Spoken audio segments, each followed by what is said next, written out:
ಕಿಂಚಿದಸ್ತಿ ಧನಂಜಯ. 7ನೇ ಅಧ್ಯಾಯ ಜ್ಞಾನ ವಿಜ್ಞಾನ ಯೋಗ ಅಂತನ್ನುವ ಅಧ್ಯಾಯ.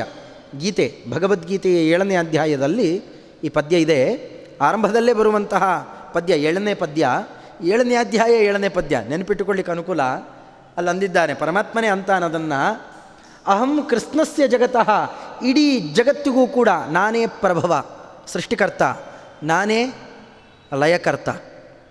ಸೃಷ್ಟಿಯಿಂದ ಲಯದ ತನಕ ಏನೇನಿದೆಯೋ ಎಲ್ಲ ಮಾಡುವವನು ನಾನೇ.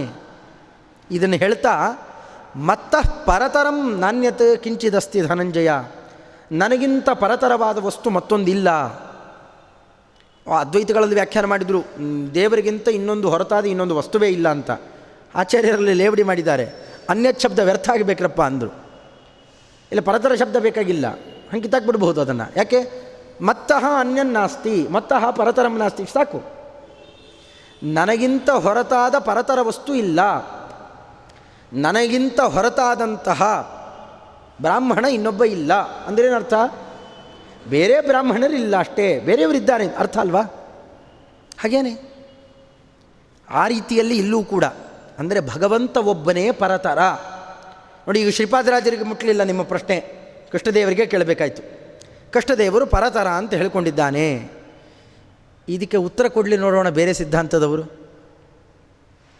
ಎಷ್ಟೋ ಭಾಷ್ಯಗಳು, ಪಿಶಾಚ ಭಾಷ್ಯ, ಹನುಮದ್ ಭಾಷ್ಯ ಎಲ್ಲ ಇದೆಯಲ್ಲ, ಏನು ಉತ್ತರ ಕೊಟ್ಟಿದ್ದಾರೆ?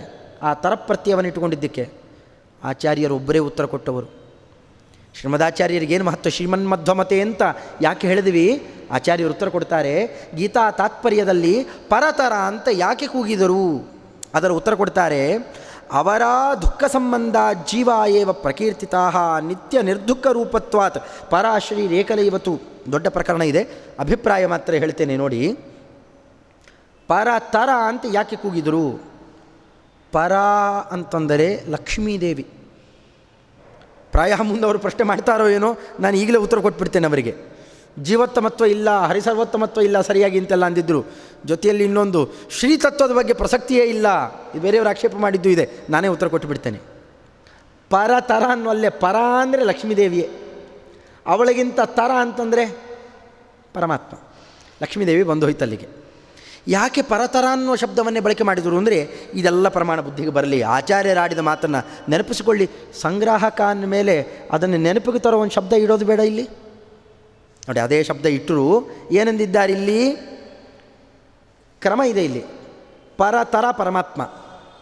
ಪರ ಅಂತಂದರೆ ಲಕ್ಷ್ಮೀದೇವಿ, ನಿತ್ಯ ಮುಕ್ತಳು, ಅವಳಿಗೆ ಯಾವತ್ತೂ ದೋಷದ ಸಂಬಂಧ ಇಲ್ಲ, ಅವಳನ್ನು ಪರ ಅಂತ ಕೂಗ್ತಾರೆ. ಎಲ್ಲ ನಾವೆಲ್ಲ ಕಮ್ಮಿ, ಆದ್ದರಿಂದಾಗಿ ಅವರರು, ಅವರ ಅಂದರೆ ಗೊತ್ತಲ್ಲ, ಪರ ಅವರ, ನಾವೆಲ್ಲ ಕಮ್ಮಿ ಯಾವುದು ಅವರ. ಆದ್ದರಿಂದಾಗಿ ಸಜ್ಜೀವ ರಾಶಿಗಳನ್ನೆಲ್ಲ ಏನಂತ ಕೂಗಿದ್ರು? ಅವರರು ಅಂತ ಕೂಗಿದರು. ಅಂದರೆ ನಮಗೆಲ್ಲ ದುಃಖದ ಸಂಬಂಧ ಎಲ್ಲ ಇದೆ, ಆದ್ದರಿಂದಾಗಿ ನಾವು ಕಮ್ಮಿ ಆಗ್ತಾಯಿದ್ವಿ. ನೋಡಪ್ಪ, ಅವನು ಚೆನ್ನಾಗಿದ್ದಾನೆ ನೋಡು, ಸಂತೋಷವಾಗಿರ್ತಾನೆ ಯಾವಾಗಲೂ. ಇವನು ನೋಡು, ಅವನು ಯಾತಕ್ಕೂ ಬೇಡ, ಅವನು ಕೆಳಮಟ್ಟದವನು, ಅವನು ಯಾಕೆ ಯಾವಾಗಲೂ ಬಡ್ಕೋತಾ ಇರ್ತಾನೆ, ಹಿಂಗೆ ಅನ್ಬಹುದಲ್ಲ. ಈ ಲೋಕದಲ್ಲಿ ಈ ವ್ಯವಹಾರ ಇದೆ. ಅಂದರೆ ಯಾರು ಬಹಳ ದುಃಖ ಪಡ್ತಾರೆ ಅವರು ಕಮ್ಮಿ, ಆನಂದವಾಗಿರ್ತಾರೆ ಅವರು ಹೆಚ್ಚು. ನಾವು ದುಃಖ ಪಡ್ತಾನೆ ಇರ್ತೀವಿ ಒಂದಲ್ಲ ಒಂದು ರೀತಿಯಲ್ಲ, ಅದರಿಂದಾಗಿ ನಾವು ಅವರರು. ಈಗ ಬ್ರಹ್ಮವಾಯುಗಳನ್ನು ಎಲ್ಲಿ ಸೇರಿಸಬೇಕು? ಅವರು ನಿತ್ಯ ಮುಕ್ತರು ಅಲ್ಲ, ಅವರಿಗೆ ಪ್ರಕೃತಿಯ ಬಂಧ ಒಮ್ಮೆ ಇದೆ. ಇದು ಮಧ್ವ ಸಿದ್ಧಾಂತದ್ದೇ ಪ್ರಮೇಯ. ರಮಾದೇವಿಗೆ ಪ್ರಕೃತಿ ಬಂಧ, ಲಿಂಗ ಶರೀರ ಅಂತಾಗಲಿ ಒಮ್ಮೆ ಯಾವಾಗಲೂ ಬಂದಿದ್ದು, ಆ ಕಳ್ಕೊಂಡು ಮೋಕ್ಷಕ್ಕೆ ಹೋಗಿದ್ದು ಅಂತಿಲ್ಲ. ಅವಳು ನಿತ್ಯ ಮುಕ್ತಳು, ನಿತ್ಯ ಮೋಕ್ಷಕ್ಕೆ ಹೋದವಳೆ ರಮಾನಾರಾಯಣರು. ಬ್ರಹ್ಮವಾಯುಗಳಿಗೆ ಹಾಗಲ್ಲ. ಈ ಕಡೆ ಅಲ್ಲಿ ಇಲ್ಲಿದ್ದು ದುಃಖನೂ ಪಡೋಲ್ಲ, ಅವರಿಗೆ ದುಃಖ ಇಲ್ಲ. ಅವರಿಗೆ ಶರೀರ ಬರೀ ಇರುತ್ತಷ್ಟೇ. ದಗ್ಧ ಪಟಾಯಮಾನ ಅಂತ ಕೂಗ್ತಾರೆ, ದೃಷ್ಟಾಂತ ಕೊಡಬೇಕಾಗಿದ್ದರೆ. ಇರುತ್ತೆ, ಕೆಲಸ ಮಾಡೋಲ್ಲ, ಅವರಿಗೇನು ದುಃಖ ಆಗೋಲ್ಲ. ಪ್ರಕೃತಿ ಸಂಬಂಧ ಇದೆ, ಆದರೆ ಕಾರ್ಯ ಮಾಡೋಲ್ಲ, ಅದರ ಕೆಲಸ ಮಾಡೋಲ್ಲ. ಹೀಗಿದೆ. ನಾವು ಆ ಕೆಟಗರಿಗೂ ಸೇರಿಸೋ ಹಾಗಿಲ್ಲ, ಈ ಕೆಟಗರಿಗೂ ಸೇರಿಸೋ ಹಾಗಿಲ್ಲ. ಏನು ಮಾಡಬೇಕಾಯ್ತು ಅಲ್ಲಿಗೆ? ಅದಕ್ಕೆ ಏನಂದ್ರೆ ಆಚಾರ್ಯರು ದುಃಖ ಅಸಂಪೀಡಿತತ್ವತ್ತು ಮಧ್ಯಮೋ ವಾಯುರುಚ್ಯತೆ, ಅವರನ್ನ ಮಧ್ಯಮ ಅಂತ ಕೂಗಿರಿ ಎಂದರು. ಪರಾಲಕ್ಷ್ಮೀದೇವಿ, ಅವರರು ಸಜ್ಜೀವರು, ಇವೆರಡರ ಮಧ್ಯದಲ್ಲಿ ತಂದು ಸೇರಿಸಿಬಿಡೋಣ. ಮುಖ್ಯ ಪ್ರಾಣಿದೇವರನ್ನ, ಬ್ರಹ್ಮವಾಯುಗಳನ್ನು, ರುಜುಯೋಗಿಗಳ ಗಣವನ್ನು ಮಧ್ಯಮ ಅಂತ ಕೂಗಿದರು. ನೋಡಿ ಎಷ್ಟೊಂದಿದೆ. ಪರತರ ಶಬ್ದವನ್ನು ನಾವು ಹಿಡಿಲಿಲ್ಲ ಅಂದರೆ ಇದೇನು ಅರ್ಥ ಆಗೋಲ್ಲ. ಆಚಾರ್ಯರು ಇದಕ್ಕೆ ವ್ಯಾಖ್ಯಾನ ಮಾಡಿದ್ದಾರೆ. ಎಷ್ಟು ಅಮೂಲ್ಯ ರೀ ಶಬ್ದ ಪ್ರಯೋಗ ಮಾಡಬೇಕಾರೆ. ಹೌದು, ಕೆಲವರನ್ನು ಮಾತ್ರ ತೊಗೊಂಡ್ರಲ್ಲ, ಬೇರೆಯವರು ಅಂದರೆ ಇನ್ನು ಹೇಳ್ತೇವೆ ಅಂದರು. ಮುಂದೆ ಯಾರ್ಯಾರಿದ್ದಾರೆ? ಮುಕ್ತರಿದ್ದಾರೆ. ಅವ್ರನ್ನೇನಂತೀರಿ? ಮುಕ್ತರಾಗಿರೋರಿದ್ದಾರಲ್ಲ ಅವ್ರನ್ನೇನಂತೀರಿ? ಪರಾಭಾಸಾಹ ಅಂತಂದು. ಪರಾ ಲಕ್ಷ್ಮೀದೇವಿ, ಅವಳಿಗೆ ಆಭಾಸಾಹ, ಅವಳಂತೆ ಇದ್ದಾರೆ. ಯಾವ ದೃಷ್ಟಿಯಿಂದ ಅಂತೆ ಇದ್ದಾರೆ? ನಿರ್ದೋಷರಾಗಿದ್ದಾರೆ, ದುಃಖ ಅನುಭವಿಸ್ತಾ ಇಲ್ಲ. ಈಗ ಪರ ಅಂತಲೇ ಅಂದುಬಿಡ್ರಿ, ಹಿಂದೆ ದುಃಖ ಅನುಭವಿಸಿದ್ರು. ಒಂದು ಕಾಲದಲ್ಲಿ ದುಃಖ ಇತ್ತು, ಕಳ್ಕೊಂಡು ಮೋಕ್ಷಕ್ಕೆ ಹೋದರು. ಆದ್ದರಿಂದ ಪೂರ್ಣ ಪರ ಅನ್ನೋ ಹಾಗಿಲ್ಲ.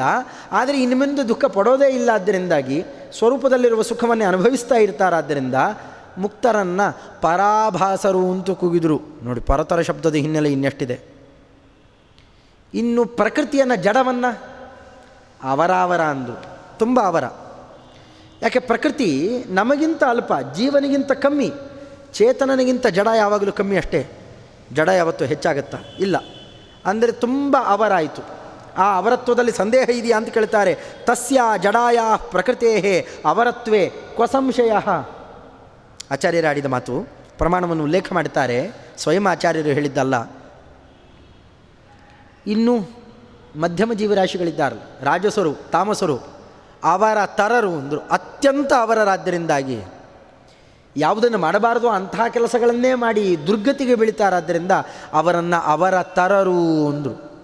ಏನಂತ ಕೂಗಿದ್ರು? ಅವರ ತರ ಅಂದರು. ಅಲ್ಲಿಗೆ ಎಷ್ಟು ಬಂತು ರೀ? ಪರ ಲಕ್ಷ್ಮೀದೇವಿ, ಪರಾಲಕ್ಷ್ಮೀದೇವಿ, ಮಧ್ಯಮ ಬ್ರಹ್ಮವಾಯುಗಳು, ಪರಾಭಾಸರು ಮುಕ್ತರು, ಅವರರು ಸಜ್ಜೀವರಾಶಿಗಳು, ಅವರ ತರರು ಪ್ರಕೃತಿ ಮತ್ತು ಬೇರೆ ಜೀವರಾಶಿಗಳು. ಇಷ್ಟೆಲ್ಲ ಅರ್ಥಗಳು ಬಂದವು ಇಲ್ಲಿ. ಇದೆಲ್ಲ ಇಲ್ಲಿ ಎಲ್ಲ ಜೀವರಾಶಿಗಳು ಇಲ್ಲಿ ಬಂದು ಹೋದರು. ಇದು ಬಿಟ್ಟು ಬೇರೆ ಯಾರಾನು ಇದ್ದಾರೇನು? ನೀವು ಕೇಳಿದ ಪ್ರಕಾರ ಇನ್ಯಾರು ಇಲ್ಲ. ಇಲ್ಲ ಅಂದಮೇಲೆ ತರ ತಮ ಎರಡಕ್ಕೂ ವ್ಯತ್ಯಾಸ ಏನು ಬಂತು? ಬೇಕಾಗಿ ಒಂದು ಸ್ಥಾನ ಕಾದಿರಿಸಿಟ್ರು, ಖಾಲಿ ಬಿಟ್ಟು, ಯಾರೂ ಕೂಡ್ಲಿಕ್ಕಿಲ್ಲ, ಜಾಗ ಇಲ್ಲ, ಅದಕ್ಕೆ ಕೂತಿಲ್ಲ ಅನ್ನಬಾರ್ದು. ಮತ್ತೆ ಜಾಗ ಇಟ್ಟಿದ್ದೀವಾದರೂ ಯಾರೂ ಕೂತಿಲ್ಲ ಅಂತಂದರೆ ಕೂಡ್ಲಿಕ್ಕೆ ಯಾರಿಗೂ ಅಧಿಕಾರ ಇಲ್ಲ. ನೈವೇಶಿತುಸ್ತೇ ಸಮಂ ಪಶ್ಯಾಮಿ ಉತ್ತಮ ವಸ್ತು ದೂರತರತಃ ಅಪಸ್ತಂ ರಸೋ ಯೋಷ್ಟಮಃ. ಹಾಗಾದರೆ ತಮ ಅಂತಲೇ ಅನ್ಬಹುದಾಗಿತ್ತಲ್ಲ ಅಂತಂದರೆ ಇಲ್ಲಿ ತರಪ್ ತಮಪ್ ಎರಡೂ ಪ್ರತ್ಯಕ್ಕೂ ಒಂದೇ ಅರ್ಥ. ಆಚಾರ್ಯರು ಸ್ಪಷ್ಟವಾಗಿ ಅದನ್ನೇ ಅಂತಾರೆ. ಅಭಾವಾದ್ ಅಂತರ ಅನ್ಯಸ್ಯ, ಇನ್ಯಾರು ಬೇರೆ ಯಾರೂ ಇಲ್ಲ. ಆದ್ದರಿಂದಾಗಿ ಇಹ ಏಕಾರ್ಥವು ತರಪ್ತಮವು. ಅಂದರೆ ಪರತಮಃ ಅಂದರೂ ಒಂದೇ ಅರ್ಥ, ಪರತರಹ ಅಂದರೂ ಒಂದೇ ಅರ್ಥ. ಹಾಗಾದರೆ ಹೀಗ್ಯಾಕೆ ಬಳಕೆ ಮಾಡಿದರು ಅಂತಂದರೆ ಇಷ್ಟೆಲ್ಲ ಪ್ರಶ್ನೆ ಹುಟ್ಟಲಿ, ಅದಕ್ಕೆ ಉತ್ತರ ಕೊಡೋಣ. ವ್ಯಾಕರಣದಲ್ಲೊಂದು ನಿಯಮ ಇದೆ, ವ್ಯರ್ಥಂ ಸತ್ ಕಿಂಚಿತ್ ಜ್ಞಾಪಯತಿ. ಮೇಲ್ನೋಟಕ್ಕೆ ವ್ಯರ್ಥ ಅಂತ ತೋರಿಸಿರ್ತಾರೆ, ತೋರಿಸಿ ಯಾಕೋ ವ್ಯರ್ಥ ಆಯ್ತಲ್ಲ ಅಂತ ಸ್ವಲ್ಪ ಹುಡುಕ್ಲಿಕ್ಕೆ ಹೋದಾಗ ಅಲ್ಲಿ ವಿಶೇಷ ಅರ್ಥ ಇರೋದು ಗೊತ್ತಾಗಲಿ. ಇಲ್ಲದೇ ಇದ್ದರೆ ಓಹ್ ನಮಗಿದು ಗೊತ್ತು ಅಂತ ಮುಂದೆ ಹೊಟ್ಟೋಗ್ಬಿಡ್ತಿದ್ವಿ. ಆದರೆ ಈ ಪ್ರಶ್ನೆ ಬಂದಿದ್ದಕ್ಕೆ ತಾನೇ ನಾವಿಷ್ಟೆಲ್ಲ ಉತ್ತರ ಪಡೀಲಿಕ್ಕಾಯಿತು. ನೋಡಿ, ಮಧ್ವ ಸಿದ್ಧಾಂತದ ಸಾರಾಂಶ ಹೇಗೆ ಬಂತು. ಮೊದಲನೇ ಶಬ್ದದಲ್ಲೇ ಹರಿ ಪರತರಹ, ಮೊದಲನೇ ಪ್ರಮೇಯದಲ್ಲೇ ಎಷ್ಟು ತುಂಬಿದ್ದಾರೆ. ನಿಮ್ಮ ಪ್ರಶ್ನೆಯ ಒಂದು ಅಂಶಕ್ಕೆ ಉತ್ತರ ಕೊಟ್ಟೆ. ಇನ್ನೊಂದು ಏನಂದ್ರಿ? ನಿರ್ದೋಷತ್ವ ಹೇಳಿಲ್ಲ, ನಿಖಿಲ ಗುಣಪೂರ್ಣತ್ವ ಹೇಳಿಲ್ಲ. ಪರಮಾತ್ಮನ ಎರಡು ಅತ್ಯಂತ ಉತ್ಕೃಷ್ಟ ಲಕ್ಷಣಗಳು, ನಾರಾಯಣಂ ಗುಣೈಸ್ಸರ್ವೇ ರುದೀರ್ಣಂ ದೋಷವರ್ಜಿತಂ ಹೇಳಲೇ ಇಲ್ಲ. ಜಗಜ್ಜನ್ಮಾದಿಕರ್ತೃತ್ವ ಸೂತ್ರಕಾರರು ಹೇಳುವಂತಹ ಅವನ ಲಕ್ಷಣ ಹೇಳಲಿಲ್ಲ. ಹರಿಶಬ್ದನೇ ಹೇಳ್ತಾ ಇದೆ ರೀ. ಬಟ್ಟೆ ಹರಿದೋಯ್ತು ಅಂತೀವಿ, ಏನರ್ಥ? ಹರಿ ಅಂತಂದರೆ ಏನರ್ಥ? ಹರಿತು, ನಾಶ ಆಯಿತು. ಹರಿ ಹರಣೆ, ಹರಣ ಆಯಿತು, ಅಪಹರಣ ಆಯಿತು, ಆಹರಣ ಆಯಿತು, ಅಲ್ಲಿಂದ ಇಲ್ಲಿಗೆ ತಂದ್ವಿ. ಇವೆಲ್ಲ ಹರಿಹರಣೆ ಧಾತುವನ್ನು ಸ್ವಲ್ಪ ಒಡೆದು ನೋಡಿ. ನಾ ಹಿಂದೆ ಹೇಳಿದ್ದೇನಾಗಲೇ, ಒಂದು ಶಬ್ದಕ್ಕೆ ಅನೇಕ ಅರ್ಥ, ಸೂಕ್ತವಾದ ಎಲ್ಲ ಅರ್ಥಗಳನ್ನು ಅಲ್ಲಿ ಗ್ರಹಣ ಮಾಡಲೇಬೇಕು ಸಂಗ್ರಹದ ಶಬ್ದ ಆದಮೇಲೆ. ತಥಾಚ ಹರಿ ಅನ್ನುವ ಶಬ್ದ ಏನೇನು ಹೇಳ್ತಾ ಇದೆ? ಜೀವರಾಶಿಗಳು ಹರಿ ಹರಿ ಅಂತ ಉಪಾಸನೆ ಮಾಡಿರಿ. ನಿಮ್ಮ ಬಿಂಬಮೂರ್ತಿಯ ಪರಿಚಯ ಆಗೋ ತನಕ ಅವನನ್ನು ಹರಿ ಅಂತ ಉಪಾಸನೆ ಮಾಡಿರಿ. ನಾಮಸ್ಮರಣ ಸಂಧಿಯಲ್ಲಿ ಜಗನ್ನಾಥದಾಸರಂತಾರೆ, ಪತ್ರಾವಳಿಯಲಾಗಲಿ, ಪತ್ರೆ ಒಂದು ಎಲೆ ಹರಿತು, ಬಟ್ಟೆ ಹರಿತು, ನದಿ ಹರಿತು. ಎಷ್ಟು ಅರ್ಥ ಇದೆ ರೀ? ನಮಗೆ ಬೇಡದೇ ಇದ್ದದ್ದು ಯಾವುದೋ ಅದನ್ನು ಹರಿತಾನೆ, ನಮಗೆ ಏನು ಬೇಕೋ ಅದನ್ನು ಹರಿಸ್ತಾನೆ. ಇದೇ ಮೋಕ್ಷ, ಇನ್ನೇನು ಅಲ್ಲ. ಇಷ್ಟ ಪ್ರಾಪ್ತಿ, ಅನಿಷ್ಟ ನಿವೃತ್ತಿ. ನಮಗಿದ್ದ ದೋಷಗಳನ್ನೇ ಹರಣ ಮಾಡ್ತಾನೆ ಅಂದಮೇಲೆ ಅವನಿಗೆ ದೋಷ ಇರುತ್ತಾ? ದೋಷ ಇದ್ದವನು, ಕೆಸರಲ್ಲಿ ಬಿದ್ದವನು ಇನ್ನೊಬ್ಬ ಕೆಸರಲ್ಲಿ ಬಿದ್ದವನು ಎತ್ತಲಿಕ್ಕಾಗತ್ತಾ? ಹರಿರ ಹರತಿ ಪಾಪಾನಿ. ನಮಗೆ ಅವನನ್ನು ನಾಮೋಚ್ಚಾರಣೆ ಮಾಡಿದರೆ ಎಲ್ಲ ಅಪಹರಣ ಮಾಡಿಬಿಡ್ತಾನೆ ಅಂದಮೇಲೆ ಅವನಿಗೆಲ್ಲಿದೆ ದೋಷ? ನಿರ್ದೋಷ ಅನ್ನೋದು ಸಾಬೀತಾಯಿತು. ನಮಗೆ ಏನೇನು ಬೇಕೋ ಕೊಡ್ತಾನೆ, ಒಳ್ಳೆಯದ್ದೆಲ್ಲ ಕೊಡ್ತಾನೆ ಅಂದರೆ ಅದನ್ನು ಪೂರೈಸಲಿಕ್ಕೆ ಬೇಕಾದಂತಹ ಶುದ್ಧ ಆನಂದೋರು ಸಂವಿದ್ಯುತಿ ಬಾಲ ಬಹುಲೋದಾರ್ಯ ವೀರ್ಯಾದಿದೇಹಂ ತನ್ನಲ್ಲೇ ಇಲ್ಲ ಅಂದರೆ ಸಾಲ ಮಾಡಿ ಕೊಡ್ತಾನ? ಎಲ್ಲಿದೆ? ನಮಗೆಲ್ಲ ಗುಣಗಳನ್ನು ಕೊಡ್ತಾನೆ ಅಂದಮೇಲೆ ಅವನು ಇನ್ನೆಂಥ ಗುಣಶಾಲಿ. ಹರಿಶಬ್ದವೇ ಅದನ್ನೆಲ್ಲ ಹೇಳಿದೆ. ಇನ್ನು ಹರತಿ, ಅಪಹರತಿ, ಆಹರತಿ ಇವುಗಳನ್ನು ಇಟ್ಕೊಂಡ್ರೆ ಹರಿಶಬ್ದವೇ ಹೇಳ್ತಾ ಇದೆ ನಮಗೆ ಏನು ಬೇಕೋ ಅದನ್ನು ಆಹರತಿ. ಜನ್ಮ, ಶರೀರದ ಸಂಪರ್ಕವನ್ನು ಆಹರತಿ ತಂದು ಕೊಡ್ತಾನೆ. ಜೀವನಿತ್ಯ ಅವನಿಗೆ ಶರೀರದ ಸಂಪರ್ಕ ಕೊಡೋದೇನೆ ಏನಂತ ಕೂಗುತ್ತಾರೆ? ಆಹರಣ. ತನ್ನ ಉದರದಿಂದ ನಮ್ಮನ್ನು ಇಲ್ಲಿ ತನಕ ತರ್ತಾನಲ್ಲ, ಹರಣ ಮಾಡಿ ತರ್ತಾನಲ್ಲ, ಇದೇ ಜನ್ಮ. ಅಲ್ಲಿ ವಿಹರತಿ, ವಿಹಾರ ಮಾಡಿಸ್ತಾನಲ್ಲ ಇಲ್ಲಿ ಕರ್ಕೊಂಡು ಬಂದು, ಇದೇನೇ ಸ್ಥಿತಿ. ಅಪಹರತಿ, ಹೊತ್ಕೊಂಡು ಹೊಟ್ಟೋಗ್ತಾನೆ, ಅಥವಾ ಆಹರತಿ ಮತ್ತೆ ತೊಗೊಂಡು ಹೋಗೋ ಹೊಟ್ಟೆ ಒಳಗೆ ಇಟ್ಕೋತಾನೆ, ಲಯ. ಅಲ್ಲಿ ಏನು ಬೇಕೋ ಆ ರೀತಿಯಲ್ಲಿ ತಾನೇ ನಿಂತು ವಿಹರತಿ, ವಿಹಾರ ಮಾಡಿಸ್ತಾನಲ್ಲ, ನಿಯಮನ. ನಮಗೇನು ಬೇಕೋ ಅದನ್ನು ಕೊಡ್ತಾನಲ್ಲ, ಆಹರತಿ, ಜ್ಞಾನವನ್ನು ತಂದು ಬುದ್ಧಿಯಲ್ಲಿ ಹಾಕ್ತಾನೆ. ಬೇಡದೇ ಇದ್ದದನ್ನು ಅಪಹರತಿ. ಹೀಗೆ ತೊಗೊಂಡ್ರೆ ಬಂಧನದಲ್ಲಿ ತರ್ತಾನೆ, ಕಳಿತಾನೆ, ಮೋಕ್ಷ. 8 ಬಂದು ಹೋಯಿತು. ಹರಿಶಬ್ದ ಏನಂತ ಅರ್ಥ ಕೊಡ್ತು. ಅದಕ್ಕೆ ಆಚಾರ್ಯರು ನೋಡಿ ಎಷ್ಟು ಸೊಗಸಾಗಿದೆ. ಶ್ರೀಪಾದರಾಜರ ಆ ಬುದ್ಧಿಮಟ್ಟ ಎಂತಾದ್ರಿ ಜ್ಞಾನಿಗಳು ಮಂತ್ರ ತುಲ್ಯವಾಗಿ ಕೊಟ್ಟಿದ್ದಾರೆ. ಸೃಷ್ಟಿ ರಕ್ಷಾಹೃತಿ ಜ್ಞಾನ ನಿಯತ್ಯ ಜ್ಞಾನ ಬಂಧನ, ಅದಲ್ಲ ಇದನ್ನು ಹರಿರೇಖರಾಟ್ ಇದನ್ನು ಹೇಳುವಾಗ ಭಾಷ್ಯದಲ್ಲಿ ಜನ್ಮಾಧಿಕರಣದಲ್ಲಿ ಜನ್ಮಾದಿಗಳು ಎಷ್ಟು ಅಂತ ಹೇಳುವಾಗ ಆಚಾರ್ಯರೇ ಇದನ್ನೆಲ್ಲ ಹೇಳ್ತಾ ಸೃಷ್ಟಿಸ್ಥಿತಿ ಸಂಹಾರ ನಿಯಮನ ಜ್ಞಾನಾಜ್ಞಾನ ಬಂಧ ಮೋಕ್ಷಾ ಇವುಗಳನ್ನೆಲ್ಲ ಯಸ್ಮಾತ್ ಸ ಹರಿರೇಖರಾಟ್, ಇದನ್ನೆಲ್ಲ ಯಾರು ಕೊಡ್ತಾನೋ ಅವನು ಏಕರಾಟ್ ಹರಿಹಿ ಅಂತ ಹರಿಶಬ್ದ ಬಳಕೆ ಮಾಡ್ತಾರೆ. ಜನ್ಮಾಧಿಕರಣದಲ್ಲಿ ಭಾಷ್ಯದಲ್ಲಿ ನೋಡಿ, ಇದನ್ನೆಲ್ಲ ನಮಗೆ ಯಾರು ಕೊಡ್ತಾನೋ ತೆಗಿತಾನೋ ಅವನು ಹರಿಹಿ. ಅಂದರೆ ಹರಿಶಬ್ದವೇ ಜಗಜ್ಜನ್ಮಾದಿ ಕರ್ತೃತ್ವವನ್ನು ಹೇಳಿತು. ಎಲ್ಲಿ ಕರ್ತೃತ್ವ ಇದೆಯೋ, ಯಾರು ಯಾವುದನ್ನು ಮಾಡ್ತಾನೋ ಅದಕ್ಕೆ ಪೂರೈಸುವ ಗುಣಗಳು ಅವನಲ್ಲಿ ಇರಲೇಬೇಕು. ಕರ್ತೃತ್ವಾತ್ ಸಗುಣಂ ಬ್ರಹ್ಮ. ನೀವು ಎಲ್ಲಿ ಪೂರ್ಣ ವಸ್ತು ಅಂತ ಹೇಳ್ತಾರೋ ಅಲ್ಲಿ ಸೃಷ್ಟಿ ಪ್ರಕ್ರಿಯೆ ಹೇಳಿರ್ತಾರೆ. ನೀವು ವೇದ ಪ್ರಕ್ರಿಯೆಯಲ್ಲಿ ನೋಡಿರ್ಬೇಕಾರೆ ಬ್ರಹ್ಮ ಸತ್ಯಂ ಜ್ಞಾನಮನಂತಂ ಬ್ರಹ್ಮ. ಬ್ರಹ್ಮ ಅಂದರೆ ಪೂರ್ಣ ವಸ್ತು. ಯಾಕೆ ಪೂರ್ಣ ಅಂದರೆ ಯಥೋ ವಾಯುಮಾನಿ ಭೂತಾನಿ ಜಾಯಂತೆ ನ ಜಾತಾನಿ ಜೀವಂತಿ. ಎಲ್ಲೇ ಪೂರ್ಣತ್ವದ ಪ್ರತಿಜ್ಞೆ ಇದ್ದರೂ ಅಲ್ಲಿ ಸೃಷ್ಟಿ ಪ್ರಕ್ರಿಯೆ ಇದ್ದೇ ಇರುತ್ತೆ. ಯಾಕೆ? ಸೃಷ್ಟಿಯಾದಿಗಳನ್ನು ಮಾಡೋದರಿಂದ ಒಬ್ಬರಿಗೊಂದು ಕೊಡಬೇಕು ಅಂದರೆ ಅವನಲ್ಲಿ ಇರಬೇಕಲ್ಲ, ಅದಕ್ಕೆ ತಿಳುವಳಿಕೆ ಬೇಕು, ಅದಕ್ಕೆ ಪೂರೈಸುವ ಗುಣಗಳು ಬೇಕು, ಎಲ್ಲ ಬೇಕಾಯ್ತಲ್ಲಿಗೆ. ತಥಾಚ ಏನು ಅರ್ಥ ಬಂತಲ್ಲಿಗೆ? ಹರಿಶಬ್ದದಿಂದಲೇ ನಮಗೆ ಏನೇನು ಬೇಕೋ ಎಲ್ಲವನ್ನೂ ಕೊಡ್ತಾನೆ. ಕೊಡ್ತಾನೆ ಅಂದಮೇಲೆ ಅವನಿಗೆಲ್ಲ ಇದ್ದೇ ಇದೆ. ಅವನ ಕರ್ತ ಆದ್ದರಿಂದಾಗಿ ಅದಕ್ಕೆ ಬೇಕಾದ ಪೂರ್ಣ ಗುಣ ಅವನಲ್ಲಿದೆ, ಯಾವ ದೋಷವೂ ಇಲ್ಲ.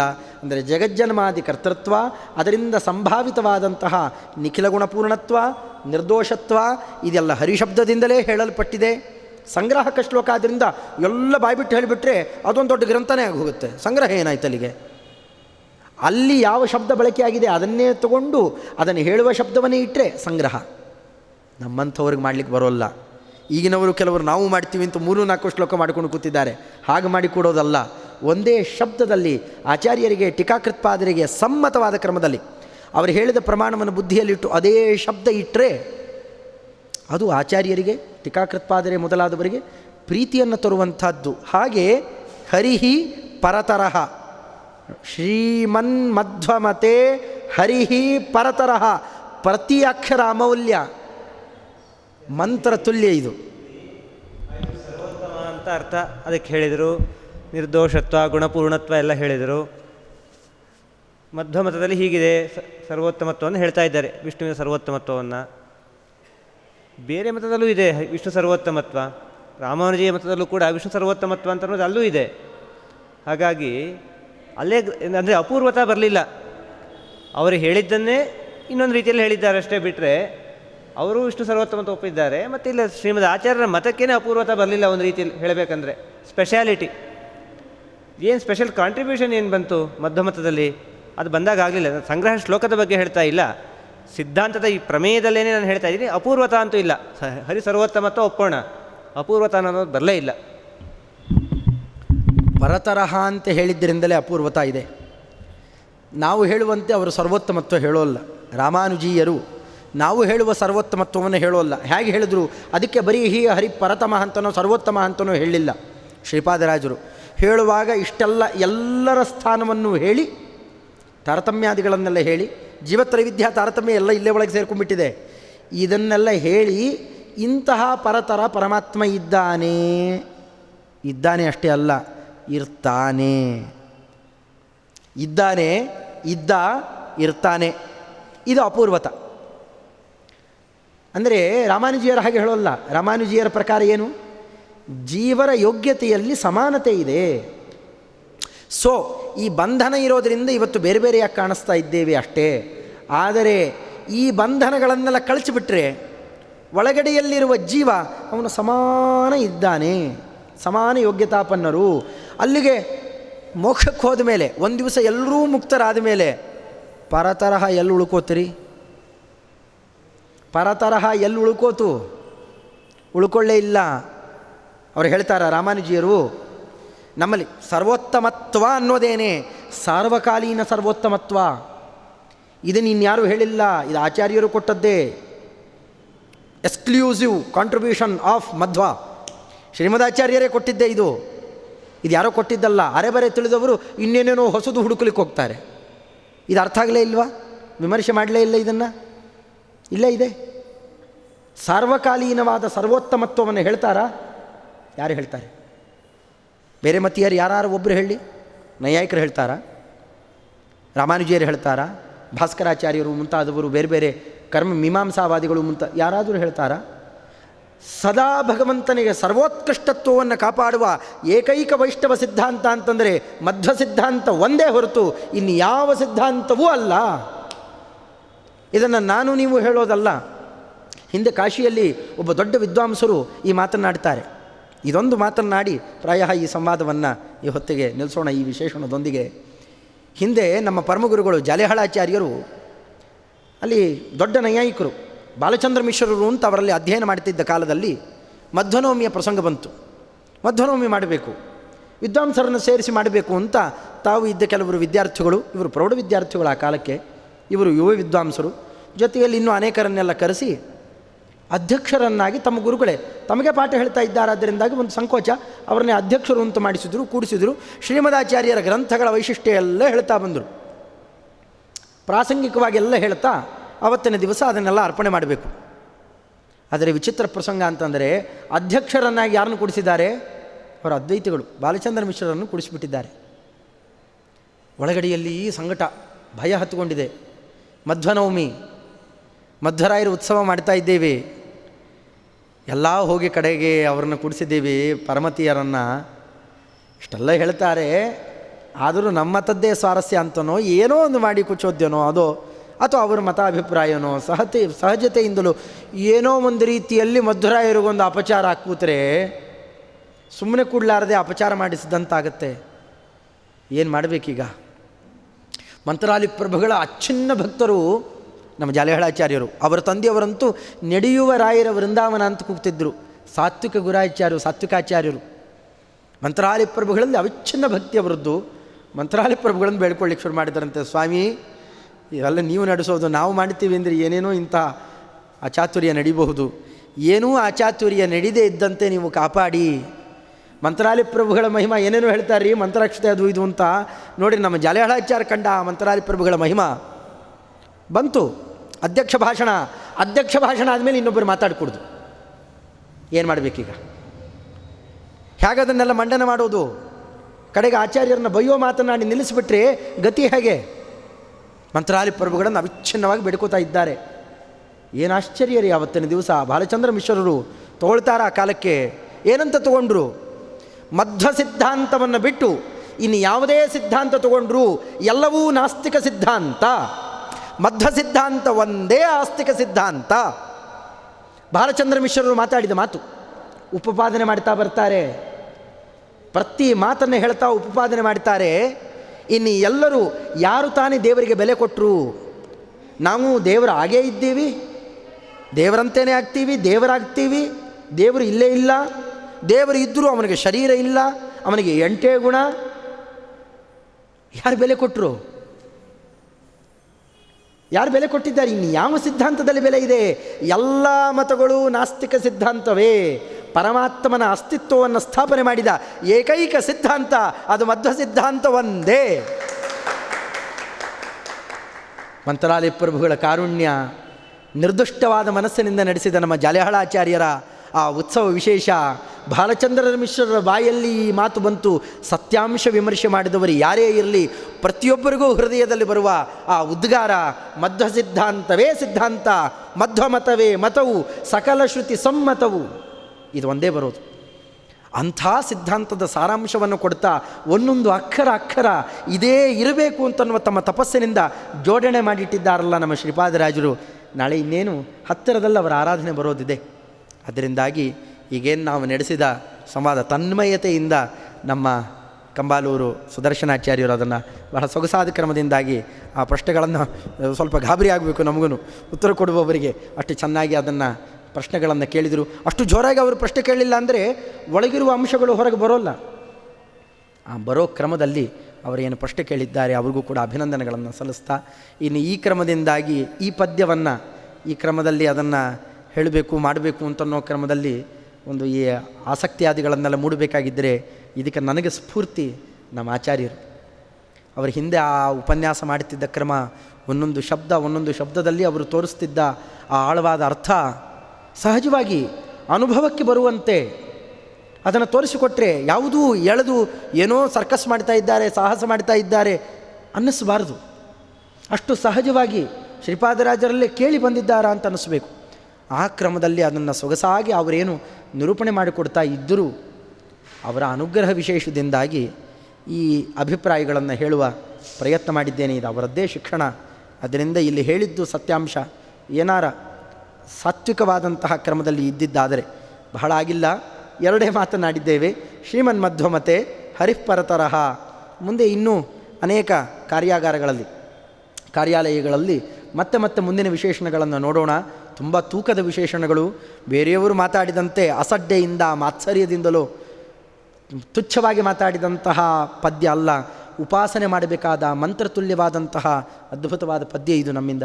ಅಂಥ ಪದ್ಯದ ಬಗ್ಗೆ ನಿಮಗೇನಾರು ಸ್ವಲ್ಪ ಶ್ರದ್ಧಾಭಕ್ತಿಯಾದಿಗಳು ಮೂಡಿತ್ತು ಅಂತಂದರೆ ಯಾವುದೂ ನನ್ನದಲ್ಲ.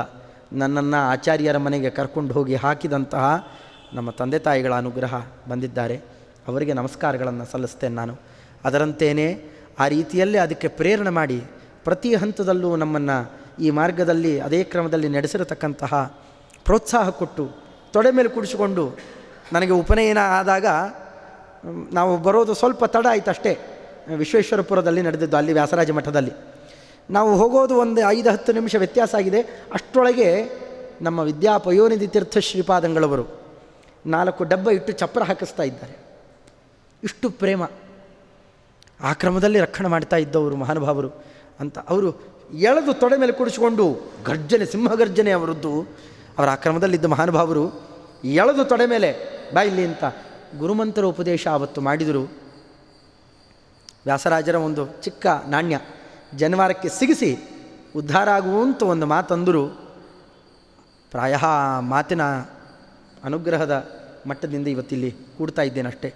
ಎಲ್ಲ ಪಯೋನಿಧಿ ತೀರ್ಥ ಶ್ರೀಪಾದಂಗಳವರ ಅನುಗ್ರಹ ಇಲ್ಲೇ ಬಿಡಬೇಕು, ಬಳಗಾರಾಚಾರ್ಯಲ್ಲೇ ಬಿಡಬೇಕು ಅಂತ ಅವರು ಆಗ್ರಹ ಮಾಡಿ ನಮ್ಮ ತಂದೆಯವರು ಇಲ್ಲಿ ಬಿಡ್ತೇನೆ ಅಂತಂದಾಗ ಬಹಳ ಸಂತೋಷಪಟ್ಟು ನನಗೆ ಅನುಗ್ರಹ ವಿಶೇಷ ಮಾಡಿದವರು. ಇನ್ನು ಎಲ್ಲ ತೊಗೊಂಡು ಹೋಗಿ ಬಿಟ್ಟರೆ ಅವ್ರು ಕರ್ಕೊಂಡು ಉದ್ಧಾರ ಮಾಡಬೇಕಲ್ರಿ. ಗಂಧಗಿಂದ ತೈಲಿಕ್ಕೆ ಹಚ್ಕೊಂಡ್ಬಿಟ್ರೆ ಹಗಲು ರಾತ್ರಿ ಆ ಕ್ರಮದ ಮಟ್ಟದಿಂದ ನಮಗೆ ಆ ಪಾಠವನ್ನು ಹೇಳಿ ತಿದ್ದಿ ಬದುಕೋದು ಈ ಮಾರ್ಗ ಅಪ್ಪ, ಹೇಗೋ ಬದುಕ್ತಾರೆ. 10 ಜನ ಜನಪ್ರೀತಿಯನ್ನೋ ದುಡ್ಡನ್ನೋ ಒಬ್ಬಳು ವೈಶ್ಯನೂ ಗಳಿಸ್ತಾಳೆ, ಅದಲ್ಲ ಬದುಕು. ಹರಿವಾಯುಗಳಿಗೆ ಗುರು ಹಿರಿಯರಿಗೆ ಪ್ರೀತಿಯಾಗುವಂಥ ಬದುಕದರೆ ಬದುಕು. ಇನ್ನೆಲ್ಲ ಬದುಕು ಅದು ಹೊಲಸು. ಅದನ್ನು ಚಂದ ತಮ್ಮ ಬದುಕಿನಿಂದ ತೋರಿಸಿಕೊಟ್ರು. ಅವರು ಮಾತಾಡಿದ್ದು ಕಮ್ಮಿ, ತೋರಿಸಿಕೊಟ್ರು ತಮ್ಮ ನಡತೆಯಲ್ಲಿ. ಅಂತಹ ನಮ್ಮ ಬಳಗಾರಾಚಾರ್ಯ ದಂಪತಿಗಳು ನಮ್ಮ ಗುರುಗಳು. ಅವರ ಜನ್ಮವೇ ಅಂತಹ ಅತ್ಯದ್ಭುತವಾದ ಕ್ರಮದ ಆ ರೀತಿಯಲ್ಲಿ ಅವರು ನಡೆಸಿದ್ದು ಇಡೀ ಜನ್ಮ ಸಾರ್ಥಕ ಮಾಡಿಕೊಂಡವರು. ಅಂತಹ ಗುರುಗಳು ದಂಪತಿಗಳು ಅವರ ಪಾದಾರವಿಂದಕ್ಕೆ ಇದನ್ನೆಲ್ಲ ಒಪ್ಪಿಸ್ತಾ, ಇನ್ನು ಅವ್ರ ಗುರುಗಳು ಜಾಲಿಹಾಳಾಚಾರ್ಯರು, ಅವ್ರ ಗುರುಗಳು ಸತ್ಯಧ್ಯಾನ ಸ್ವಾಮಿಗಳವರು, ಪಂಡಿತ ಮಂಡಲಿಯನ್ನು ನಿರ್ಮಾಣ ಮಾಡಿದ ಮಹಾನುಭಾವರು. ಅವ್ರಿಗೆ ಉಪದೇಶ ಮಾಡಿದವರು ನಮ್ಮ ಗೌಡಿಗೆರೆ ವೆಂಕಟರಮಣಾಚಾರ್ಯರು. ಎಂಥ ಗರಡಿ, ಎಂಥ ಗ್ರಂಥಕಾರರು, ಎಂಥ ತಪಸ್ವಿಗಳು. ಜೀವಕರ್ತೃತ್ವಾದಿ ವಿಚಾರ ನೋಡಬೇಕು. ಅಂತಹ ಉತ್ಕೃಷ್ಟ ಮಹನೀಯರು, ಅಂತಹ ಅದೇ ರೀತಿಯಲ್ಲಿ ಅನೇಕ ಜ್ಞಾನಿ ಪರಂಪರಾ ಮಂತ್ರಾಲಯ ಪ್ರಭುಗಳು, ವಿಜೇಂದ್ರ ಸ್ವಾಮಿಗಳವರು, ರಘುತ್ತಮ ಶ್ರೀಪಾದಂಗಳವರು, ವಾದಿರಾಜರು, ವ್ಯಾಸರಾಜ ಶ್ರೀಮಚ್ಚರಣರು, ಅವರೆಲ್ಲ ಕಡೆಯಲ್ಲೂ ನೋಡ್ರಿ, ಇನ್ನೆಷ್ಟು ಹೇಳಬೇಕ್ರಿ, ಎಲ್ಲೂ ಹೋದರೂ ಈ ಪದ್ಯ ಇಟ್ಟುಕೊಂಡೇ ಅವರು ಸಿದ್ಧಾಂತ ಸ್ಥಾಪನೆ ಮಾಡ್ತಾ ಇದ್ದರು. ಅಂದರೆ ವ್ಯಾಸತ್ರಯಕಾರರು ಇದೇ ಪದ್ಯವನ್ನು ಸಂಗ್ರಹದ ಪದ್ಯ ಅಂತ ಹೇಳಬೇಕಾರೆ, ಶ್ರೀಮಧ್ವಶಾಸ್ತ್ರ ದುಗ್ಧಬ್ಧಿಂ ಧೀಮಂದರ ಮಹಿಭೃತ ಆಮತ್ಯೋದ್ರಿಯತೆ ನ್ಯಾಯಾಮೃತಂ ವಿಬುಧ ತೃಪ್ತೆಯೇ, ಶ್ರೀಮಧ್ವಶಾಸ್ತ್ರವನ್ನು ಮಥನ ಮಾಡಿ ನ್ಯಾಯಾಮೃತ ತರ್ತೇನೆ ಅಂತನ್ನುವ ಇಂತಹ ದೊಡ್ಡ ದೊರೆ ಈ ಪದ್ಯ ಹೇಳಿಯೇ ಸಿದ್ಧಾಂತ ಸ್ಥಾಪನೆ ಮಾಡ್ತಾ ಇದ್ದರು. ಅವರದ್ದು ಅವರೇ ನಿರ್ಮಾಣ ಮಾಡಿದ್ದು ಅನ್ನುವಷ್ಟು ಭ್ರಮೆ ಬರುವಷ್ಟು ಈ ಪದ್ಯವನ್ನು ಎಲ್ಲ ಕಡೆ ಉಚ್ಚಾರಣೆ ಮಾಡ್ತಿದ್ರು ಅನ್ಬೇಕಾರೆ ಇನ್ನೆಷ್ಟಿರಬೇಕು ಅದರಲ್ಲಿ ಪ್ರಮೇಯಾಂಶ. ಇನ್ನು ಈ ಪ್ರಮೇಯವನ್ನು ಇಂತಹ ಮಹನೀಯರನ್ನು ಕೊಟ್ಟ ಬ್ರಹ್ಮಣ್ಯ ತೀರ್ಥ ಶ್ರೀಪಾದಂಗಳವರು ಆರಾಧ್ಯರಾಗಿ ಈಗಾಗಲೇ ಹೋಗಿದ್ದಾರೆ. ಅವರ ತಮ್ಮಂದಿರೇ, ಮತ್ತೆ ಯಾರು ಪೂರ್ವಾಶ್ರಮದಲ್ಲಿ ಅವರ ತಮ್ಮಂದಿರೇ ಆಗಬೇಕು, ಮತ್ತು ಅಬಚಿ ಮಕ್ಕಳು. ಈ ಪದ್ಯ ನಿರ್ಮಾಣ ಮಾಡಿಕೊಟ್ಟಂತಹ ಜ್ಞಾನ ವೈರಾಗ್ಯ ಭಕ್ತಿಯಾದಿ ಕಲ್ಯಾಣ ಗುಣಶಾಲಿನಃ, ಇನ್ನೇನು ಜ್ಞಾನದ ಮಟ್ಟ ಇರಬೇಕ್ರಿ. ವ್ಯಾಸರಾಜರನ್ನು ತಯಾರು ಮಾಡಿದ್ದರಲ್ಲೇ ಅರ್ಥ ಮಾಡಿಕೊಳ್ಬಹುದು. ಅವರದ್ದೇ ಶಬ್ದ ಒಂದಿದ್ದಿದ್ದರೆ ಇಲ್ಲಿದೆ. ಅಂಥದ್ದನ್ನು ಕೊಟ್ಟಂತಹ ಮಹನೀಯರು ಶ್ರೀಪಾದರಾಜರು, ಲಕ್ಷ್ಮೀನಾರಾಯಣ ತೀರ್ಥ ಶ್ರೀಪಾದಂಗಳವರು. ಅದಕ್ಕೆ ಬೇರೆಯವರೆಲ್ಲ ಹೇಳಿಕೊಡ್ರು ಅದನ್ನು, ರಘುನಾಥ ತೀರ್ಥ ಶ್ರೀಪಾದಂಗಳವರು, ನಾವೆಲ್ಲ ಬರೀ ಶ್ರೀಪಾದಂಗಳವರಾದರೆ ನೀವು ಶ್ರೀಪಾದ ರಾಜರಪ್ಪ ನೀವು, ಯಾಕೆ ಮಧ್ವ ಸಿದ್ಧಾಂತವನ್ನು ಸ್ಥಾಪನೆ ಮಾಡುವ ಆ ಗರಡಿ, ಆ ವಿದ್ಯಾ ಪ್ರಪಂಚ ಅದು ನಿಮ್ಮದು ಅಂದರು. ಅವರಿಗೆ ಆ ರೀತಿಯಲ್ಲಿ ತಯಾರು ಮಾಡಿದ ಸ್ವರ್ಣವರ್ಣ ತೀರ್ಥರು ಮತ್ತು ವಿಬುಧೇಂದ್ರ ತೀರ್ಥ ಶ್ರೀಪಾದಂಗಳವರು, ಅವರಿಗೆ ಆ ವಿದ್ಯೆಯನ್ನು ಕೊಟ್ಟವರು ನಮ್ಮ ರಾಜೇಂದ್ರ ತೀರ್ಥ ಶ್ರೀಪಾದಂಗಳವರು. ಹೀಗೆ ನೋಡ್ತಾ ಹೊರಟ್ರೆ ಅವರನ್ನು ಸಿದ್ಧಪಡಿಸಿರ್ತಾಗ ಹೀಗೆ ಮಾಡಬೇಕು ಅಂತ ಕೊಟ್ಟ ನಮ್ಮ ಟೀಕಾಕೃತ್ಪಾದರು. ಎಂಥ ಮಹನೀಯರು, ಜ್ಞಾನಸಿಂಧುಂ ತಪೋನಿಧಿಂ ಅಂತಂತಾರವರನ್ನು. ಅಂತಹ ಮಹನೀಯರು ಟೀಕಾಕೃತ್ಪಾದರು. ಅವರಿಂದಲೂ ಕೂಡ ಪೂಜ್ಯರಾದ ಪದ್ಮನಾಭ ತೀರ್ಥ ಶ್ರೀಪಾದಂಗಳವರೇ ಮೊದಲಾದವರು, ಪಂಡಿತಾಚಾರ್ಯರು, ಇವರೆಲ್ಲರಿಂದಲೂ ಗೆಗೀಯಮಾನರಾದಂತಹ ಶ್ರೀಮಾನ್ ಮಧ್ವ, 3 ಅವತಾರಗಳನ್ನು ಮಾಡಿದ ಭಾರತೀಪತಿ ಮುಖ್ಯಪ್ರಾಣದೇವರೇ ಅವತಾರ ಮಾಡಿ ಇಂತಹ ತತ್ವಜ್ಞಾನವನ್ನು ನಮಗೆ ಕರುಣಿಸಿದರಲ್ಲ, ಏನು ಕೊಡಲಿಕ್ಕಾಗ್ತದೆ ರೀ ನಾವು? ಅಷ್ಟೇ, ಸ್ವಾಮಿ ಗುರುಪರಂಪರಾದ್ವಾರ ನಿಮಗೆ ನಾವು ನಮಸ್ಕಾರ ಸಲ್ಲಿಸ್ತೇವೆ. ನಾ ಇಟ್ಕೊಂಡೇನು ಮಾಡಲಪ್ಪ, ನನಗೂ ಮಾಡಿಸಿದ್ದೆಲ್ಲ ಭಗವಂತ, ಅಲ್ಲಿ ಅರ್ಪಣೆ ಮಾಡಿಬಿಡ್ತಾರೆ. ಅವರ ಅರ್ಪಣಾ ವಿಶೇಷವನ್ನು ಆ ಕ್ರಮದಲ್ಲಿ ಮಾಡಿ ಇತೋಪ್ಯತಿಶಯವಾಗಿ ಈ ದೀಕ್ಷಾ, ಈ ತತ್ವಜ್ಞಾನ, ಈ ಕ್ರಮದಲ್ಲಿ ನಮಗೆ ಬಾಳುವಂತಹ ಸ್ಥಿತಿಯನ್ನು ಕೊಟ್ಟು ಅವರ ಬಳಿಯಲ್ಲೇ ನಮ್ಮನ್ನಿಟ್ಟು ಉದ್ಧಾರ ಮಾಡಲಿ ಅಂತ ಬೇಡಿಕೊಳ್ತಾ 2 ವಾಕ್ಕುಸುಮಗಳನ್ನು ವೆಂಕಟೇಶ ದೇವರ ಪಾದಾರವಿಂದದಲ್ಲಿ, ಮೂಲಗೋಪಾಲಕೃಷ್ಣ ಪಟ್ಟಾಭಿರಾಮದೇವ್ ವಿಶ್ವನಾಮಕ ವೇದವ್ಯಾಸದೇವರ ಪಾದಾರವಿಂದದಲ್ಲಿ ಒಪ್ಪಿಸ್ತಾ ಇದ್ದೇನೆ. ಶ್ರೀಕೃಷ್ಣಾರ್ಪಣಮಸ್ತು. ಹರಿಯೇ ನಮಃ. ಸ್ವಸ್ತಿ ಪ್ರಜಾಭ್ಯ ಪರಿಪಾಲಯಂತ.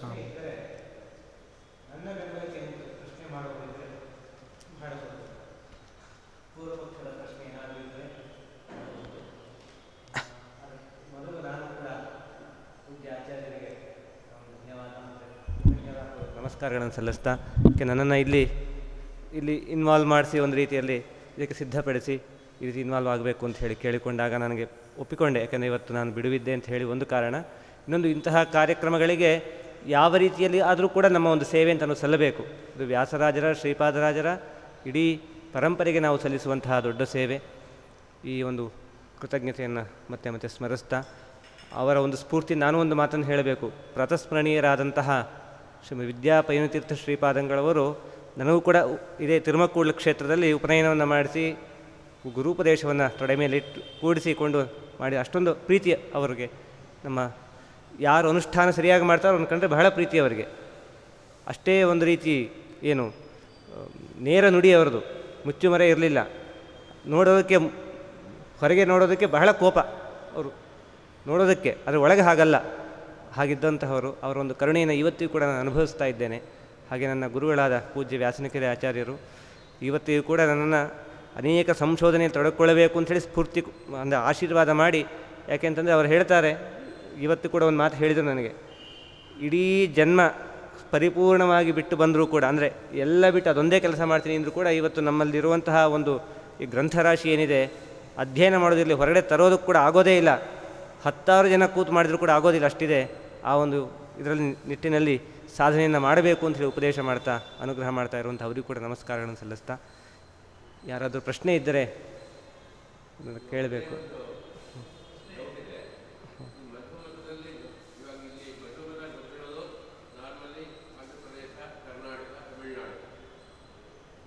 ಬಿಟ್ಟು ನೀವು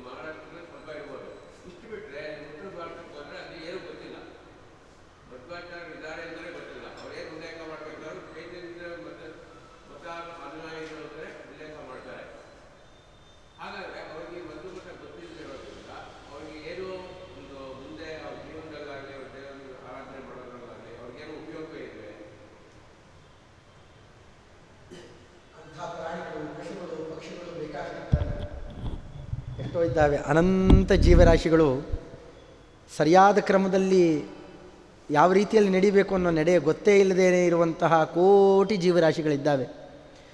ಅದಕ್ಕೆ ಅಂದದ್ದು ಮಾನವ ಜನ್ಮ ದೊಡ್ಡದು, ಇದು ಹಾನಿ ಮಾಡಲು ಬೇಡಿ ಹುಚ್ಚಪ್ಪಗಳಿರ. ಗೊತ್ತಿರೋರು ಪರಿಚಯ ಇದ್ದವರು ಹಾಳು ಮಾಡ್ಕೋತಾ ಇದ್ದಾರೆ, ಇನ್ನು ಪರಿಚಯನೇ ಇಲ್ಲದೆ ಇದ್ದವರು ಎಷ್ಟು ದೂರ ಇದ್ದಾರೆ. ಅದರಿಂದ ನಾವು ತುಂಬ ಹೆಮ್ಮೆ ಪಡಬೇಕು. ಇವತ್ತು ಪರಿಚಯ ಇದೆ, ಪರಿಚಯ ಮಾಡಿಸೋರ ಹತ್ತಿರ ಇದ್ದೇವೆ. ತತ್ರಾಪಿ ಜನ್ಮ ಶತಕೋಟಿಷು ಮಾನುಷತ್ವಂ, ತತ್ರಾಪಿ ಜನ್ಮ ಶತಕೋಟಿಷು ವೈಷ್ಣವತ್ವಂ. ಅದರಲ್ಲೂ ಕೂಡ ಜನ್ಮ ಶತಕೋಟಿಷು ಮಾಧ್ವರಾಗಿ ನಾವು ಬಂದಿರೋದು. ಯುಷ್ಮಾಕಂ ಪಾರ್ಶ್ವಭೂಮಿಂ ಧೃತರಣರಣಿಕ ಸ್ವರ್ಗಿ ಸೇವ್ಯಾಂ ಪ್ರಪನ್ನ. ತುಂಬ ದುರ್ಲಭ ಅಂತಲೇ ಹೇಳ್ತಾ ಇರೋದು. ಇದು ಅಷ್ಟು ಸುಲಭ ಅಲ್ಲ. ನಾವು ನೋಡ್ತಾ ಇರೋದರಿಂದ ನಮಗೆ ಮನದಟ್ಟಾಗುತ್ತೆ. ತುಂಬ ಸುಲಭವಾಗಿ ಎಲ್ಲರಿಗೂ ಸಂತೆಯಲ್ಲಿ ಮಾರಾಟಕ್ಕೆ ಸಿಕ್ಕಂತೆ ಸಿಗೋದಲ್ಲ. ಬೆರಳೆಣಿಕೆಯಷ್ಟು ಕೆಲವರಿಗೆ ಲಾಟ್ರಿ ಹೊಡೆದ ಹಾಗೆ, ಕೆಲವರಿಗೆ ಮಾತ್ರ ಸಿಗೋದು. ಸಿಕ್ಕವನು ಅದನ್ನು ಬಳಕೆ ಮಾಡಿಕೊಳ್ಳಿಲ್ಲ ಅಂದರೆ, ಲಾಟ್ರಿ ಹೊಡಿತು, ದುಡ್ಡು ಬಂತು, ಕೋಟಿಗಟ್ಟಲೆ ಬಂದಿದೆ, ಬೀದಿ ಎಲ್ಲ ಚಲ್ಕೊಂಡು ಹೋದ. ನಾವು ಹಾಗೆ ಮಾಡ್ತಾ ಇದ್ದೇವೆ. ಅದು ಮಾಡಬಾರ್ದು ಅಂತ ತಿಳಿಲಿಕ್ಕೆ ಈ ಎಲ್ಲ ದರ್ಶನ ನಮಗೆ ಉಪಯೋಗ ಆಗುತ್ತೆ. ಆದರೆ ಸಾತ್ವಿಕನಾಗಿರ್ತಕ್ಕಂತಹ ಜೀವ ಎಲ್ಲೇ ಇರಲಿ, ಹೇಗೆ ಇರಲಿ, ಯಾವುದೋ ಒಂದು ಒಳ್ಳೆಯ ಕೆಲಸವನ್ನು ಮಾಡ್ತಾನೆ ಇರ್ತಾನೆ. ಅವನ ಸ್ವಭಾವನೆ ಹಾಗೆ. ಅದನ್ನು ಮಾಡ್ತಾ ಮಾಡ್ತಾ ಒಂದೊಂದೇ ಹಂತದಲ್ಲಿ ಮುಂದೆ ತಂದು ಪರಮಾತ್ಮ ಎಂದೋ ಒಮ್ಮೆ ಸಾತ್ವಿಕರ ಸಹವಾಸಕ್ಕೆ ತಂದು ಹಾಕ್ತಾನೆ. ಕೋಟಿ ಜನ್ಮಗಳೇ ಆಗಲಿ, ಒಮ್ಮೆ ತಂದು ಹಾಕ್ತಾನೆ. ಈ ಮಾರ್ಗದಲ್ಲಿ ತಂದೆ ತರ್ತಾನೆ, ಇದೇ ಕ್ರಮದಲ್ಲಿ ಉದ್ಧಾರ ಮಾಡಿಯೇ ಮಾಡ್ತಾನೆ. ಎಂದಲ್ಲ ಒಮ್ಮೆ ಪರಿಚಯಕ್ಕೆ ತರ್ತಾನೆ, ಪರಿಚಯಕ್ಕೆ ತಂದು ಉದ್ಧಾರ ಮಾಡೇ ಮಾಡ್ತಾನೆ.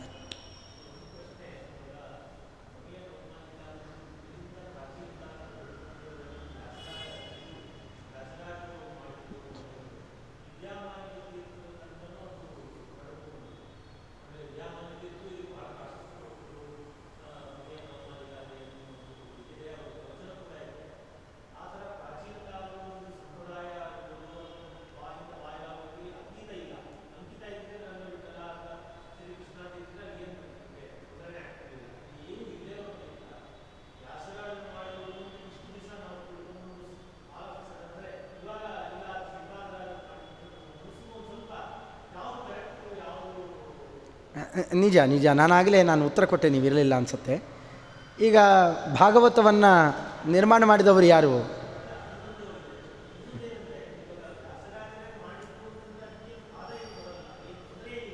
ಇಲ್ಲ.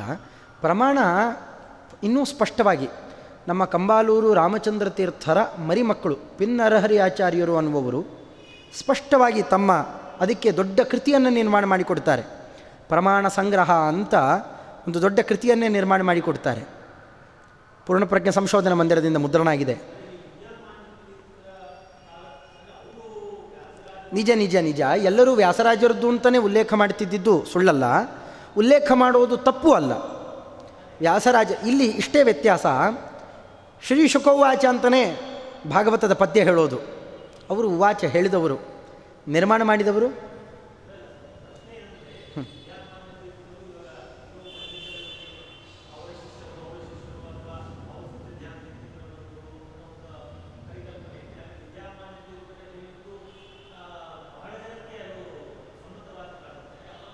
ನಿಜ. ನಾವೇ ಅದನ್ನು ಅಲ್ಲಗಳಿತಾ ಇಲ್ಲ. ವ್ಯಾಸರಾಜರದ್ದು ಅಲ್ಲ ಅಂತ ನಾನು ಹೇಳ್ತಾ ಇಲ್ಲ. ವ್ಯಾಸರಾಜರದ್ದು ಅಲ್ಲ ಅಂತಂದರೆ ಏನು, ಅವರು ಪೇಟೆಂಟ್ ತೊಗೊಂಡಿದ್ದಾರೆ ಅಂತ ಹೇಳ್ತಾ ಇದ್ದೇನೆ. ತಮ್ಮ ಗುರುಗಳು ತಮಗೋಸ್ಕರ ಮಾಡಿಕೊಟ್ಟಿದ್ದು ಇದನ್ನಿಟ್ಟುಕೊಂಡೇ ಎಲ್ಲ ಕಡೆಯಲ್ಲೂ ಹೇಳ್ರಿ. ಅವರೇ ತುಂಬ ಕಡೆಯಲ್ಲಿ ಹೇಳ್ತಿದ್ದರು. ಅದರಿಂದಾಗಿ ಅದು ಹೆಚ್ಚು ಚಾಲ್ತಿಗೆ. ಎಷ್ಟೋ ಅಂಶ ನಮ್ಮ ತಂದೆ ಕಾಲಕ್ಕೆ ನಡೆದಿದ್ದು ನಮ್ಮ ಕಾಲಕ್ಕೆ ಬಾಲ್ಯದಲ್ಲಿ ನಡೆದಿದ್ದು ಈಗ ಬಿಟ್ಟು ಹೋಗಿರುತ್ತೆ, ಅಪಪ್ರಚಾರ ಆಗುವ ಪ್ರಸಂಗ ಇದೆ. ಹೀಗಾಗಿ ಇದರ ಬಗ್ಗೆ ಯಾವುದೋ ಒಂದು ಸಮಯದಲ್ಲಿ ಇನ್ನೇನೋ ಅಪಪ್ರಚಾರ ಆಗುವ ಸಂದರ್ಭ ಇರುತ್ತೆ. ಯಾವುದೋ ಒಂದು ಗುಂಪು ಜಾಸ್ತಿ ಹರಡಿಸ್ಬಿಡ್ತು ಅಂದರೆ ಏನು ಬೇಕಾದ್ರೂ ಆಗಬಹುದು. ಆದರೆ ಕೃತಿ ಒಂದು ದಾಖಲೆ ನಮಗೆ ಇರೋದರಿಂದ ಕಂಬಾಲೂರು ಗುರುಗಳ ಮನೆತನದವರು, ಆ ಪರಂಪರೆಯಲ್ಲಿ ಬಂದವರು, ಆ ಧೀರರು, ಅವರು ಅದನ್ನು ಉಲ್ಲೇಖ ಮಾಡೋದರಿಂದಾಗಿ ಸ್ಪಷ್ಟವಾಗಿ ಶ್ರೀಪಾದರಾಜ ಚರಣೈಹಿ ಲಕ್ಷ್ಮೀನಾರಾಯಣ ಮುನಿಭಿಹಿ ಇದನ್ನು ಶ್ರೀಪಾದರಾಜರು ಹೇಳಿದ್ದಾರೆ. ಹೀಗೆ ಇದನ್ನು ಇತೀರಿತಃ ಶ್ರೀಪಾದರಾಜರು ಹೇಳಿದ್ದು.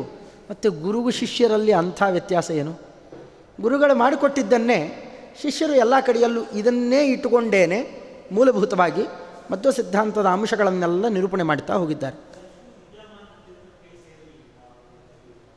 ಅಲ್ಲಲ್ಲ, ಅವರು ನಾ ಹೇಳ್ತಾ ಇದ್ದೇನಲ್ಲ, ವ್ಯಾಸರಾಜರು ಅಂತ ಹೇಳಿದರೆ ತಪ್ಪಿಲ್ಲ. ನಮ್ಮ ಆಚಾರ್ಯರು ಕೂಡ ಮಾತಾಡುವಾಗ ಇದು ವ್ಯಾಸರಾಜರು ನಿರ್ಮಾಣ ಮಾಡಿದ್ದು ಅಂತಲೇ ಹೇಳ್ತಿದ್ರು.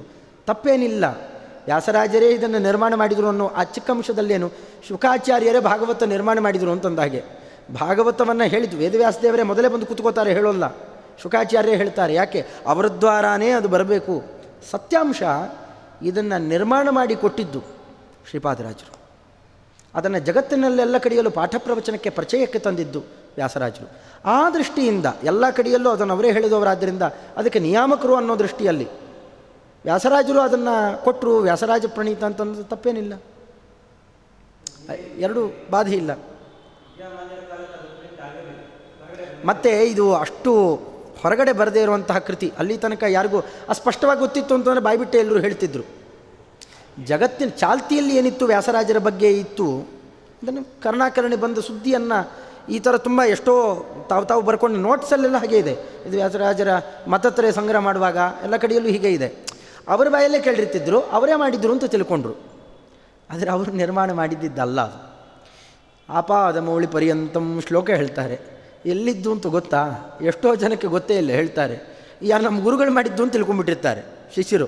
ಅಲ್ಲ, ಸ್ಕಾಂದ ಪುರಾಣದಲ್ಲಿ ಬರುವ ಗುರುಸ್ತೋತ್ರದ್ದು. ಕೆಲವೊಮ್ಮೆ ಹಾಗಾಗೋದಿದೆ, ಪ್ರಚಾರಕ್ಕೆ ಬಂದಿರುತ್ತೆ, ಗೊತ್ತಿರೋಲ್ಲ, ಅದರ ಮೂಲಾನ್ವೇಷಣೆ ಮಾಡಲಿಕ್ಕೆ ಹೋಗಿರೋಲ್ಲ, ಇರಲಿ ಅಂತ ಬಿಟ್ಟಿರ್ತಾರೆ. ಆದರೆ ಅದನ್ನು ಪ್ರಮಾಣ ಉಪಲಬ್ಧ ಆದಾಗ ಸ್ಪಷ್ಟವಾಗಿ ಯಾರೇ ಆಗಲಿ ಪ್ರಾಮಾಣಿಕರು ಒಪ್ಪುತ್ತಾರೆ. ಅದಕ್ಕೇನು ಬಾಧೆ ಇಲ್ಲ, ವಿರೋಧನೂ ಇಲ್ಲ. ಇಲ್ಲೇನು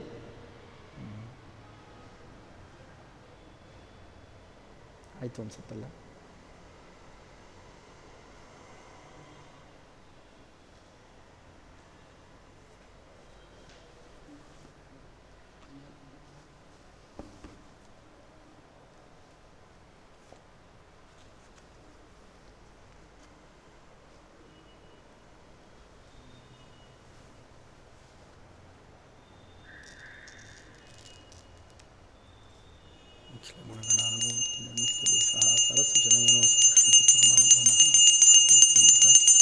ಕಲ್ಯಾಣ ಗುಣಸಂಧವೇ ನಮೋ ನಮೋ ಭಕ್ತಂ ಶ್ರೀದಾಯಿನಿ.